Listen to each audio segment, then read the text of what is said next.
Morning students. आज हम गोपाल सिंह नेपाली की कविता सरिता का बहता जल पढ़ने जा रहे हैं। सरिता अर्थात नदी। तो नदी का जल, प्रकृति ने हमें बहुत कुछ दिया है, प्रकृति से हमें बहुत कुछ सीखने को भी मिलता है। तो आज हम ये पढ़ेंगे कि हमें नदी का जल क्या सिखाता है। नदी का जल हमें कर्मशील रहने का संदेश देता है और भी हमें बहुत कुछ सीखने को मिलता है। तो हम इस कविता के माध्यम से नदी से क्या क्या सीख सकते हैं वो जानेंगे। इस कविता में कवि ने नदी के जल की विशेषताएं बताई है और ये बताया है कि नदी का जो जल होता है वो किस तरह से बर्फीले पहाड़ों से नीचे उतरता है और दूध के समान सफेद धारा के रूप में दिखता है। चंचल चाल और जिज्ञासु मन से वो क्या करती है, नदी निरंतर आगे बढ़ती रहती है और ऊंचे पर्वतों से निकलकर अपने रास्ते में बड़े बड़े पत्थरों से टकराकर आवाजें करती हुई कंकड़ पत्थरों से होकर दिन रात आगे बढ़ती है और धरा को धोते हुए, अपनी पृथ्वी को धोते हुए, धूप में जलते हुए निरंतर युगों युगों से शीतल और निर्मल जल हम तक पहुंचाती है।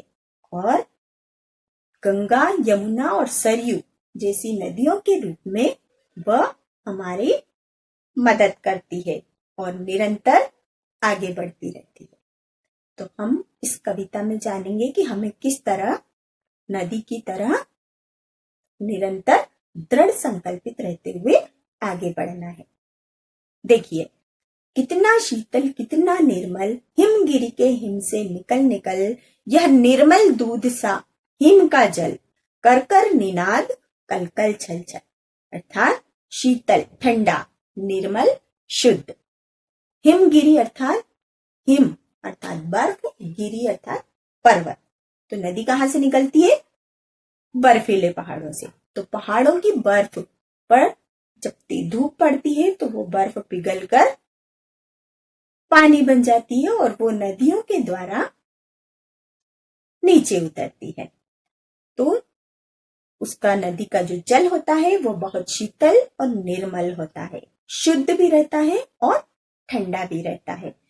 यह निर्मल दूध सा हिम का जल, ये जो शुद्ध दूध होता है सफेद धारा के रूप में हम तक पहुंचता है। कैसे पहुंचता है? कर कर निनाद अर्थात आवाज। कैसी आवाज करती है नदी? कल कल और छल छल की आवाज करते हुए पर्वतों से नीचे आता है। ऊंचे शिखरों से उतर उतर गिर गिर गिरी की चट्टानों पर।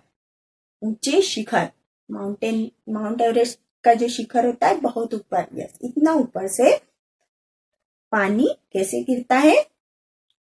चट्टानों पर गिरता है। कंकड़ कंकड़ पैदल चलकर दिन भर रजनी भर जीवन भर। कंकड़ पत्थरों से होते हुए दिन भर, रात भर और पूरे जीवन भर वो चलता रहता है। धोता वसुधा का अंतस्थल, हमारी धरती का मन और हृदय धोते हुए निरंतर आगे बढ़ता रहता है। कौन? सरिता का बहता जल। हिम के पत्थर वो पिघल पिघल बन गए धरा का वारी विमल। वारी अर्थात पानी, विमल यानी स्वच्छ। तो हिम के पत्थर पर वो पिघल पिघल, हिम का पत्थर अर्थात पहाड़ों के जो बड़े बड़े पत्थर होते हैं, पहाड़ होते हैं, उनके ऊपर जो बर्फ जमी होती है वो पिघल पिघल कर क्या करती है? हमारी धरती का स्वच्छ पानी, स्वच्छ जल बन जाती है। सुख पाता जिससे पथिक विकल, पथिक अर्थात राहगीर, अर्थात हम आते जाते जो लोग होते हैं वो जब प्यास से व्याकुल होते हैं, बेचैन होते हैं और जब उनको नदी का स्वच्छ और निर्मल जल मिल जाता है तो वो उस पानी को पीकर अपनी प्यास बुझाते हैं और आगे बढ़ जाते हैं। मृदु जल, मीठा जल, नदी का जल मीठा होता है। नित जल कर भी कितना शीतल यह लघु सरिता का बहता जल। वो हमेशा जलता है। सूर्य की तेज किरणें जब उसके ऊपर गिरती है तो वो जलता है और उसके बाद भी वो हमको क्या करता है, शीतल जल देता है। कौन देता है? सरिता का बहता जल। कितना कोमल कितना वत्सल रे रजननी का वह अंतस्थल, जिसका यह शीतल करुणा जल बहता रहता युग अविरल। अर्थात नदी का जल युगों युगों से निरंतर अविरल रूप से बहता रहता है और गंगा यमुना और सरयू के रूप में नदी का जल सबकी प्यास बुझाता है। और जल के बिना तो हम कुछ नहीं कर सकते, बहुत ज्यादा उपयोगी होता है, आप ये अच्छी तरह से जानते हैं। तो नदी का जल हमारे लिए क्या करता है? गंगा यमुना और सरयू के रूप में निरंतर आगे बढ़ता है। आइए हम एक वीडियो के माध्यम से इस कविता को कंठस्थ करते हैं।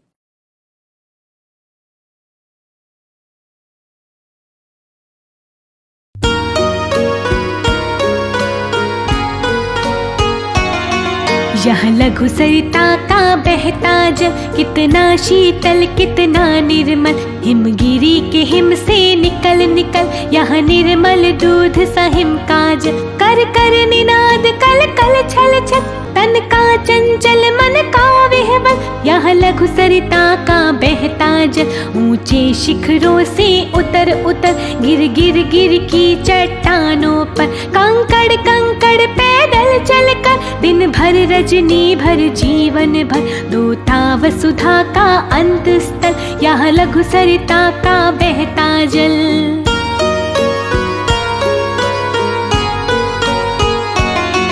हिम के पत्थर वो पिघल पिघल, बन गए धरा का वारी विमल, सुख पाता जिससे पथिक विकल, पी पी कर अंजलि भर मृदु जल, नित जल कर भी कितना शीतल, यह लघु सरिता का बहता जल। कितना कोमल कितना वत्सल रे जननी का वह अंत स्थल, जिसका यह शीतल करुणा जल बहता रहता युग युग अविरल। गंगा यमुना सरयू निर्मल, यह लघु सरिता का बहता जल।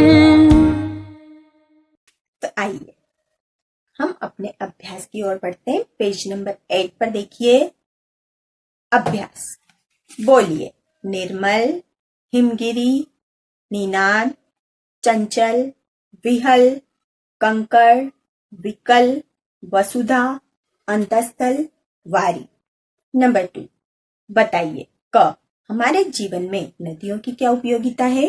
नदियों से हमें पानी मिलता है और कृषि उद्योग आदि सुचारू रूप से चलते हैं। और क्या होता है? नदियों के किनारे ही सभ्यता का विकास हुआ। जब जहां जहां पर नदी बहती थी उसके किनारे किनारे लोग बसने लग गए। क्यों? क्योंकि मनुष्य बिना पानी के रह नहीं सकता, इसलिए नदियों के किनारे ही सभ्यता का विकास हुआ। ख हिम का जल किसके जैसा दिखता है? हिम का जल दूध सा निर्मल दिखता है। ग नदी कैसी आवाज करती है? नदी कल कल छल छल की आवाज करती है। सोचिए। मूल्यपरक प्रश्न। नदियां विभिन्न कठिनाइयों को पार करके आगे बढ़ती है। आप अपनी कठिनाइयों का सामना कैसे करेंगे? हम भी नदी की तरह क्या करेंगे? हिम्मत, परिश्रम और दृढ़ निश्चय के साथ अपनी कठिनाइयों का सामना करेंगे। लिखिए। दिए गए अर्थ कविता की किन पंक्तियों में है? लिखिए। नदी का जल कंकड़ों पर दिन रात और जीवन भर चलता रहता है। किन पंक्तियों में आया है ये? कंकड़ कंकड़ पैदल चलकर, दिन रात रजनी भर जीवन भर। ख राहगीर नदी के जल को पीकर सुख पाता है। ये किन पंक्तियों में आया है? सुख पाता जिससे पथिक विकल, पी पी कर अंजलि भर मृदु जल। सही उत्तर पर सही लगाइए। क नदी का जल कैसा होता है?